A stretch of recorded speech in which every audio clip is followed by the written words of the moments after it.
धन्यवाद सुनीलम जी। सब साथियों को मेरा नमस्कार।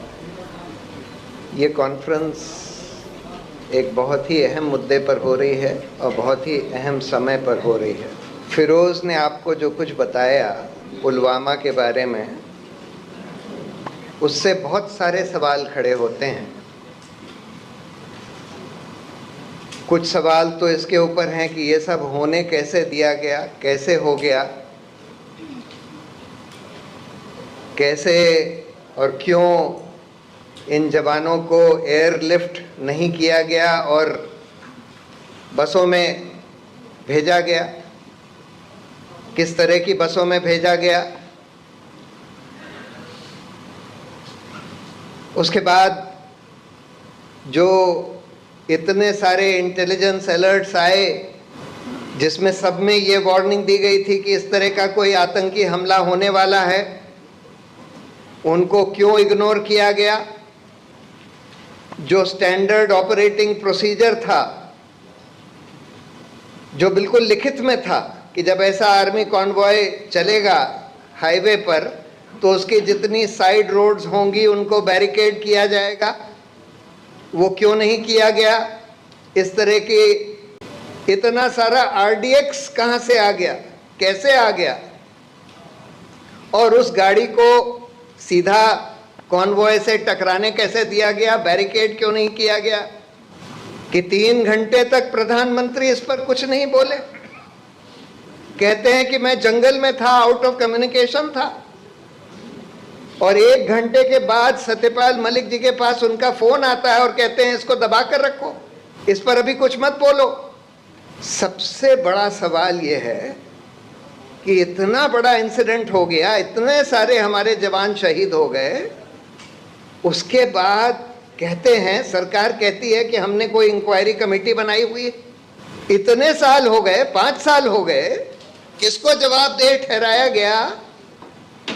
इतने सारे intelligence alert, standard operating procedure को इग्नोर करने के लिए किसी को जवाबदेह नहीं ठहराया गया। और ये सुना है कि उन ऑफिसर्स को जिनको जवाबदेह ठहराकर जिनको पनिशमेंट मिलना चाहिए था, उनका प्रमोशन कर दिया गया है। फिर बहुत बड़ा सवाल ये उठता है कि ये लापरवाही से हुआ या करवाया गया। पुलवामा लापरवाही से हुआ या करवाया गया, और ये एक बहुत बड़ा सवाल है। और अगर लापरवाही से हुआ तो जो लोग लापरवाही के लिए जिम्मेदार थे उनको पकड़ा क्यों नहीं गया। इससे तो ये सब समझ में आ रहा है कि शायद करवाया गया, और अगर करवाया गया तो इससे भयंकर चीज कोई हो ही नहीं सकती। और इसका एक प्रमाण इससे भी मिलता है कि जैसे ही पुलवामा हुआ, इनके गोदी मीडिया के एंकर खुशी से उछल रहे थे कि we have won like crazy.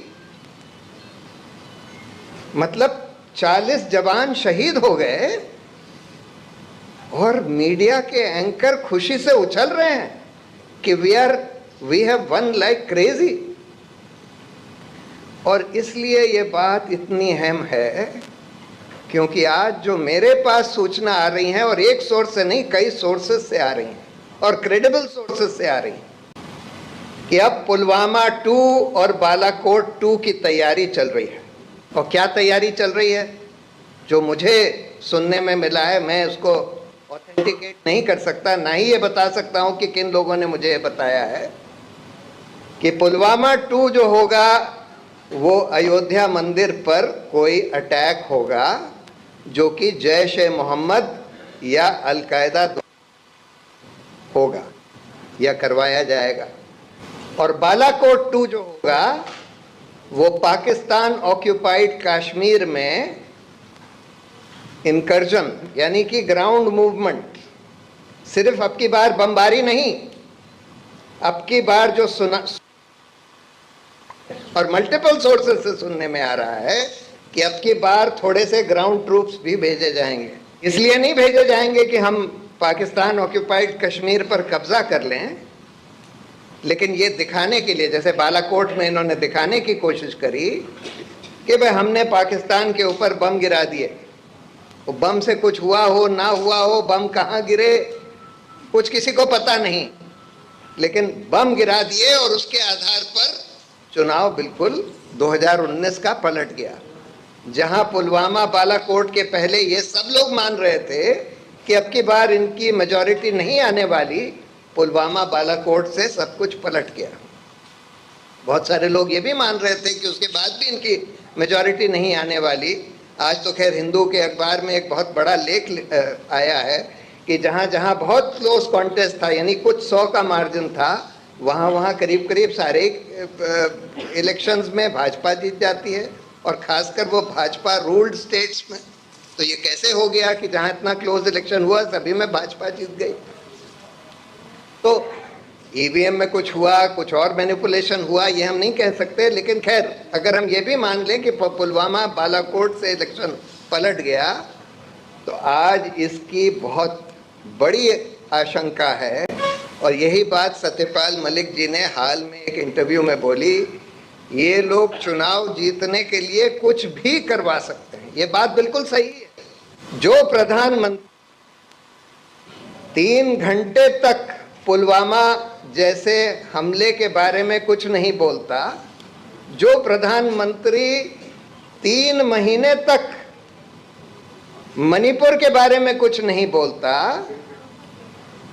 और जिसके पिट्ठू एंकर खुशी से उछल जाते हैं जब हमारे 40 जवान शहीद हुए, वो लोग कुछ भी करवा सकते हैं, कुछ भी करवा सकते हैं। और इसलिए हमको आज बिल्कुल सार्वजनिक तौर पर सारे सिटीजन्स को, सारे ऑपोजिशन को मिलकर ये बात कहनी चाहिए। देखिए, ऑप इंडिया जो भाजपा का मीडिया ऑर्गेनाइजेशन है, उसमें ये छप चुके हैं अल कायदा, जैश ए मोहम्मद के बयान कि हम लोग राम मंदिर पर, अयोध्या के मंदिर पर हमला करेंगे। अब अगर उस पर आपने, सरकार ने सिक्योरिटी नहीं टाइटन करी, और इतनी नहीं टाइटन करी कि वहां पर हमला हो ही नहीं सकता, और फिर भी अगर हमला हो जाता है तो हम क्या मानेंगे कि हमला होने दिया गया कि हमला करवाया गया? और इसकी बहुत आशंका है। ये मानकर चलिए, अयोध्या नहीं तो कहीं और हो सकता है। को ये समझ में आ गया है कि ये चुनाव 2024 का ये हार रहे हैं। ये सारे के सारे संकेत साफ हैं कि 2024 का चुनाव हार रहे हैं, और एक ही तरह से जीत सकते हैं। या तो इस पूरे देश को मणिपुर बनवा दें, और उसकी तैयारी चल रही है। कल जो यहां हुआ नूह में, गुड़गांव में, कल जो हुआ ट्रेन पर, ये सब इन सब चीजों के संकेत दे रहा है कि इस देश को, पूरे देश को मणिपुर बनाने की पूरी तैयारी चल रही है। तो इसलिए पूरे देश को इसके बारे में सतर्क रहना होगा, और सबसे पहले पुलवामा की जवाबदेही मांगनी होगी कि आपने ये कैसे होने दिया, और जिन लोगों ने होने दिया उन लोगों को क्यों आज तक जवाबदेह नहीं ठहराया गया है, उस इंक्वायरी का क्या हुआ, उन लोगों को क्यों प्रमोट कर दिया गया है जिनको जवाबदेह ठहराया जाना चाहिए था। अगर हम ये भी मान लें कि आपको नहीं पता था, आपने नहीं करवाया, तो जिन लोगों ने होने दिया, जिनकी लापरवाही थी, ये तो साफ है कि लापरवाही थी। आपने 11 इंटेलिजेंस अलर्ट्स इग्नोर किए, आपने स्टैंडर्ड ऑपरेटिंग प्रोसीजर वायलेट किया, और उसके बाद भी किसी की जवाबदेही नहीं तय होती है।